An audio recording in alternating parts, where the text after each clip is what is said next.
আজকে আমরা এখানে বাহাজ করব, সংসদে বাহাজ করব।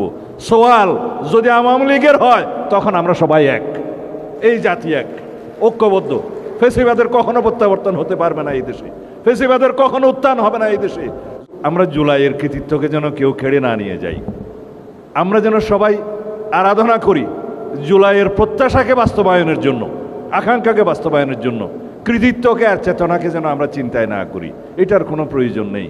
জুলাই অভ্যুত্থানে দেশের সকল মানুষ চেয়েছিল, যারা 2009 থেকে 2024 পর্যন্ত গুম খুনের শিকার হয়েছে, হামলা মামলার শিকার হয়েছে, অজস্র রক্তদান করেছে, অশ্রুজল দিয়েছে, তাদের সবারই এই জুলাই।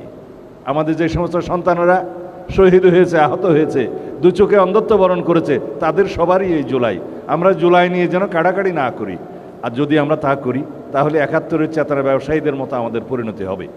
যারা দিল্লিতে যে বসে আছে তারা এখনও হুঙ্কার দিচ্ছে বাংলাদেশে আসবে বলে এবং বাংলাদেশের রাজনীতি করবে বলে, কিন্তু না, আজকে আমরা এখানে বাহাজ করব, সংসদে বাহাজ করব।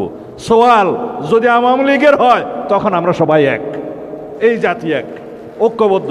ফেসিবাদের কখনো প্রত্যাবর্তন হতে পারবে না এই দেশে, ফেসিবাদের কখনো উত্থান হবে না এই দেশে। যদি ফেসিবাদের উত্থান হয় আমরা এই সংসদে কেউ থাকতে পারবো না, এই বাংলাদেশে কেউ বসবাস করতে পারবো না। তারা গতবার যেই ভুল করেছে বলে মনে করে যে সবাইকে নিঃশেষ করে দিতে পারেনি। যদি বাংলাদেশকে আমরা রক্ষা করতে চাই, ফেসিবাদের প্রত্যাবর্তনকে ঠেকাতে হবে, এবং তা যদি করতে হয় আমাদেরকে গণতান্ত্রিক আচরণ করতে হবে, সহনশীল হতে হবে। সড়কে যেন আমরা অসহনশীল না হয়ে যাই, শিক্ষা প্রতিষ্ঠানে যেন আমরা অসহনশীল আচরণ না করি। আমাদের সবাইকে দায়িত্বশীল ভূমিকা পালন করতে হবে। আমাদের ভুল থাকবে, সরকারের ভুল থাকবে, বিরোধী দল গঠনমূলক সমালোচনা করবে, আমরা সেই ভুল সংশোধন করব। এটাই হচ্ছে গণতান্ত্রিক বাক্য। আমরা চাই আপনারা আসুন, আমরা সবাই মিলেমিশে রাষ্ট্রের সুপ্রিম লটা আগে ঠিক করি, গণতান্ত্রিক কাঠামোটা আমরা ঠিক করি।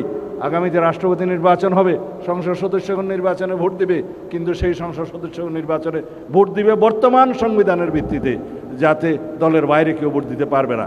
কিন্তু আমরা ওই সংস্কার চাই যেন জাতীয় সংসদের সদস্যরা রাষ্ট্রপতি নির্বাচনে স্বাধীনভাবে ভোট দিবে দলের বাইরে। সেই সংস্কার তো আমরা নিয়ে আসবো। আপনারা আসুন। 10 বছরের বেশি প্রধানমন্ত্রী কোনো মেয়াদে থাকতে পারবেন না, যত মেয়াদেই হোক, যতবারই হোক, 10 বছরের বেশি থাকতে পারবেন না।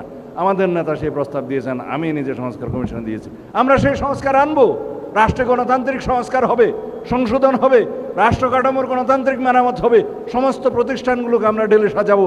এই দেশে আর কোনোদিন স্বৈরাচারের উত্থান হবে না, এইটাই আমরা চাই।